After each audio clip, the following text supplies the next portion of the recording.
लेकिन प्रशासन ने जो नंगा नाच कराकर वो दलित की बेटी थी, तो सफदरजंग अस्पताल ले जाने के बाद में पीड़ित परिवार के उसको सबको हवाले नहीं किया और रातों रात आग लगा दी गई। प्रेम था किसी के साथ में, कोई पाप नहीं है, लेकिन प्रेम में उसकी कमर तोड़ देना, उसकी जुबान काट देना, गैंग रेप कर देना और उसको एम्स की बजाय सफदरजंग में भर्ती कराना और फिर बाद में देर रात को उसके शव को, उसके शरीर को पेट्रोल और डीजल डाल करके डीएम की मौजूदगी में ठिकाने लगाना और उसके परिवार को उसके पास फटकने न देना, और जो ऐसा बचकाना आरोप लगा रहा है वो वहाँ से, पहली बात मैं ये कहना चाहता हूँ, वो चिट्ठी लिखने वालों ने अपने हस्ताक्षर नहीं किए, सबके सब अंगूठा छाप हैं क्या? और वो तीनों अंगूठा छाप हैं, तो चिट्ठी किसने लिखी? और दूसरा सवाल है कि वो पत्र जो है इतने संदिग्ध मामले में वो चिट्ठी बाहर कैसे आई? जेलर की भी जांच होनी चाहिए। अभी नार्को टेस्ट की बात हो रही है, जेलर का नार्को टेस्ट होना चाहिए। हम पहली बार देख रहे हैं, आपने देखा जो सेंगर, कुलदीप सेंगर जेल में बंद है, बलात्कारी अपनी चचेरी बेटी का, चाचा का हत्यारा, उसको मिलने के लिए साक्षी महाराज एमपी चुनाव जीतने के बाद गया। और पहली बार देख रहा हूं हाथरस की बेटी पीड़िता के खिलाफ आरोपियों को मिलने के लिए वहां का सांसद गया। 21वीं शताब्दी में बहन बेटियों के साथ में बलात्कार होता है और उसका कारण है सिर्फ इस देश के अंदर ये सोई हुई सरकार, इस देश के अंदर अनपढ़ जाहिल प्रधानमंत्री, इस देश के अंदर तड़ीपार गृह मंत्री। ये कारण है इस देश का, क्योंकि अगर बलात्कार करने वाले कुलदीप सिंह सेंगर को आज फांसी के तख्ते पे झुला दिया होता, अगर आज आसाराम राम रहीम को फांसी से लटका दिया गया होता, तो आज हाथरस के अंदर इतनी बड़ी घटना नहीं होती, उस बहन के साथ में, बेटी के साथ में इस तरीके का दरिंदगी भरा कांड नहीं होता। पर क्या करें, इस देश का दुर्भाग्य है। मैं बहुत जोर दे के कहना चाहता हूँ कि जो लोग युगों युगों से हमारी परछाई से भयभीत होते रहे हैं, हमारे हाथ का पानी पीना वो अपराध मानते रहे हैं और दूर से भागते रहे हैं, वो हमारे साथ, हमारी कन्या के साथ प्रेम प्रसंग कैसे कर सकते हैं? भाई एक बार बताइए, माँ बाप थोड़ा ना उसका बलात्कार कर देंगे, उसकी माँ नहीं कर देगा, उसका बाप नहीं कर देगा। 4 लोगों की पुष्टि हुई और मरने से पहले उसने खुद बयान दिया है। देखिए, आप हम नहीं मानते किसी का भी बयान और किसी की बात मत कीजिए, लेकिन लड़की ने जो मरने से पहले जो बयान दिया उसकी तो पुष्टि करेंगे ना आप, उसको तो आप झुटला नहीं सकते। उत्तर प्रदेश में 5% से भी कम परसेंट पे ठाकुर है और 21% दलित है। साले ढंग से जाग गया ना तो पिछवाड़े सुझा देगा मारते मारते। तो सफदरजंग में भर्ती कराया और उसी ताकत ने उसके शव को उसके परिवार को नहीं सौंपा, क्योंकि दोबारा पोस्टमार्टम हो सकता था, उसको ठिकाने लगवाया। और जिन ताकतों ने ठिकाने लगवाया वो ताकतें साधारण नहीं है, वो ताकत है जिन्होंने एक फौजी की बेटी रिया चक्रवर्ती को 28 दिन निर्दोष को जेल में करवाया बंद, जिसके पीछे सीबीआई से लेकर के ईडी तक और जिसके पीछे आयकर विभाग से लेकर के नारकोटिक्स विभाग तक और पूरी भाजपा सेना और संघ परिवार लगा रहा। वही ताकतें आज हाथरस की पीड़ित परिवार के खिलाफ एकजुट हैं, लेकिन हम सब लोग परिवार के साथ थे, हैं और रहेंगे। देखिए, जो वहाँ पे अभी जैसे एसपी सस्पेंड हुआ, सीओ सस्पेंड हुए, ओवरऑल जो पुलिस विभाग के लोग हैं वो सस्पेंड हुए, वो किसके सहारे पे हो सकता है? इतनी बड़ी घटना स्वयं मुख्यमंत्री के सहारे पे हुई है वो सगली, कि कहीं समाज इकट्ठा ना हो जाए, अपनी आवाज़ ना उठा दे, दलित की बेटी आग लगा दो। तो इसका मतलब दलित की बेटी है तो इसके जो मनुस्मृति में कहा गया है कि दलित की बेटी के साथ कुछ भी करो तो वो हम बर्दाश्त कर लेंगे। अगर यही बेटी किसी स्वर्ण जाति की होती तो आग की बात तो दूसरी है।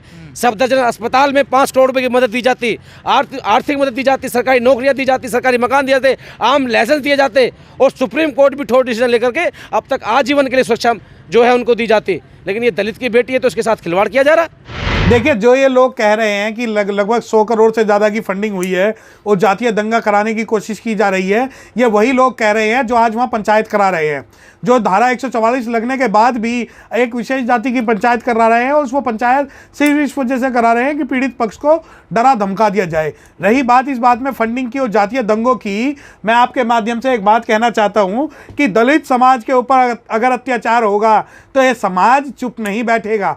इस समाज ने कानूनी लड़ाई लड़नी जानी है, वो तो रोड पे भी वो लड़ाई लड़ सकता है। इस समाज ने हथियार छोड़े हैं, चलाने नहीं छोड़े। और अगर आप इस बात को कहते हो कि जातीय दंगे कराने चाह रहे हैं, आप हमारी महिलाओं के ऊपर अगर आंख उठा के देखोगे तो हम शांत नहीं बैठेंगे। पहले हमारे पास संविधान है और फिर उसके बाद दूसरे इलाज। डीएम पर हथकड़ी लगाओ, रिमांड पर लिया जाना चाहिए। डीएम को पूछा जाना चाहिए, ए डीएम तू किसके आदेश पर उस बालिका के शव को ठिकाने लगाया? जो हमारे जीते जी अधिकार हैं, वो मरने के बाद भी उस बालिका का अधिकार था उसके परिवार को सौंपना। और मैं आग्रह करता हूं और मैं उम्मीद करता हूं कि अदालत में बैठे जज कम से कम ये इंसाफ तो करेंगे और डीएम भी शायद जेल जाएगा। और कोई बड़ी बात नहीं है कि डीएम के गवाही पर योगी आदित्यनाथ को भी लोहे के चने चबाने पड़े जेल में। यह घटना भी हो सकती है। उस परिवार के साथ हम सब लोग हैं, पूरा देश उसके साथ खड़ा है। कोई 2, 4, 10, 20 दर्जन लोग अगर अधनंगे घूमे, उन अधनंगों को मैंने कह दिया तिरंगा लेकर के जम्मू में उतरे थे, वो अपराधी जेल में हैं। और इन अपराधियों को जेल से निकालने के लिए अभी तो सांसद गया मत्था टेकने उनके पास, योगी आदित्यनाथ और नरेंद्र मोदी भी जाए। पीड़िता का आखिरी बयान को बदली करने के किसी के बाप की ताकत नहीं है। और उसके आखिरी बयान पर आरोपियों को बचाने की ताकत भी इस देश में तब तक किसी के पास नहीं है जब तक हमारे देश में बाबा साहिब के अध्यक्षता में बना संविधान है। मैं आप सब लोगों से आग्रह करता हूं कि बाबा साहिब की अध्यक्षता में बने संविधान का हम सब लोग सम्मान करते हुए, और मैं बिल्कुल ये नहीं कहता हूं कि उनको सूची एंड सूट का मामला हो, संवैधानिक तौर पर अपराधियों को सजा होनी चाहिए, फास्ट ट्रैक कोर्ट होना चाहिए ताकि शीघ्र सुनवाई हो सके। और सार्वजनिक तौर पर जो सज़ा है वो देश और देश के बद दुनिया को पता लगनी चाहिए कि एक बच्ची के साथ बर्बरता करने वाले अपराधियों को शीघ्रता से सज़ा मिल सकती है। इसका विषय है। लेकिन जो पंचायतें हुई हैं उससे ये स्पष्ट हो गया है कि दलित समाज को सिर्फ वोट लेने के लिए, आपस में लड़वाने के लिए यूज़ किया जाता है। लेकिन जब इनके लोग गुनाह करते हैं, अपराध करते हैं, तो ये इनके लोग पंचायत करके ये कहते हैं कि सरकार हम चला रहे हैं। सरकार किसी के बाप की बबूती नहीं है, सरकार संविधान से चलती है, इनके बाप से नहीं चलती। और रही बात वहाँ पंचायत करने की, जब हम पंचायत करेंगे तो पूरे देश के 6.25 लाख गाँवों की पंचायत करेंगे। और जिसमें हिम्मत है रोक के दिखा देना। लेकिन हम संविधान में आस्था रखते हैं, हम इस देश की अखंडता में विश्वास रखते हैं, हम इस देश को बांटना नहीं चाहते। यानी जो धमकियां दे रहे हैं 12 गांव की पंचायत की, उन 12 गांव में आप देख लीजिएगा, चाहे हम किसी गांव में हमारा समाज थोड़ा हो तो किसी समाज में हमारा समाज समुद्र भरा होगा। हम दबने वाले नहीं हैं। मेरे वाल्मीकि भाइयों से मैं कहना चाहता हूं कि देख लिया आप लोगों ने कि किस तरीके से इन लोगों ने हमारे वाल्मीकि भाई को, हमारे देश भाई को गुमराह करने का काम किया। रमन वाल्मीकि की हत्या कर दी गई, ये मौन बने बैठे रहे। यही हिंदूवादी लोग, कोई पंचायत नहीं कही। परशुराम वाल्मीकि की हत्या कर दी गई, यही लोग मौन बने बैठ रहे, कोई पंचायत नहीं हुई। मुरादाबाद में एक बाप एक बेटी की हत्या कर दी गई, ये मौन बने रहे, कोई पंचायत नहीं हुई। उसके बाद पीलीभीत में दलित समाज में धोबी समाज की हत्या कर दी गई, ये मौन बने रहे, कोई पंचायत नहीं हुई। और जब आज उस बहन की हत्या करके इन्होंने नंगा नाच किया और जब लोग इकट्ठा हुए तो इन्होंने चारों आरोपियों को बचाने के लिए, जैसे ये डीएम हो, ये कप्तान जिले के हों, ये विधायक सांसद या ये सुप्रीम कोर्ट के जज हों, तो इन्होंने पंचायत कर ली। इन्होंने ये दिखाने का काम किया कि हम तुम्हें उंगली पे नचाते हैं, हम तुम्हें इस्तेमाल करना चाहते हैं। देखिए, जो फूलगढ़ी के अंदर जो पंचायत हुई वो सरकार ने करवाई, वो सिस्टम ने करवाई, वो जो वहाँ का राज्य सरकार है उन्होंने करवाई। क्योंकि मैं आपको बताना चाहता हूँ कि 450 से 500 लोगों पर वहाँ धारा 144 का उल्लंघन की एफआईआर हो चुकी है। तो उन लोगों के खिलाफ एफआईआर क्यों नहीं हुई?